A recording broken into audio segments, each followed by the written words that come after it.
জুলাই ২৪ গণঅভ্যুত্থানের বর্ষপূর্তি উপলক্ষে জয়পুরহাটের পাঁচবিবিতে বিশাল বিজয় র্যালি ও আলোচনা সভা অনুষ্ঠিত হয়েছে। বিস্তারিত থাকছে আব্দুল কাইয়ুমের প্রতিবেদনে।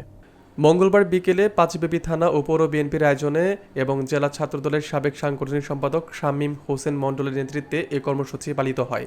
র্যালিটি পাঁচবিবি রেলওয়ে স্টেশনের পূর্ব পাশ থেকে শুরু হয়ে শহরের প্রধান সড়ক প্রদক্ষিণ করে তিন মাথা চত্বরে এসে শেষ হয়। পরে সেখানে সংক্ষিপ্ত আলোচনা সভা অনুষ্ঠিত হয়। আলোচনা সভায় সভাপতিত্ব করেন উপজেলা বিএনপির সাবেক সভাপতি ও বীর মুক্তিযোদ্ধা আব্দুর রব বুলু।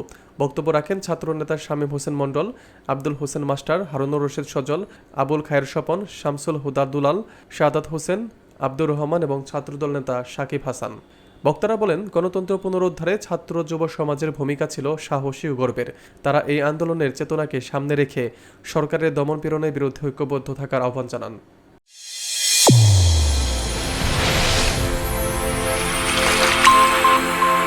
চ্যানেল A1 হৃদয় রেসপন্স।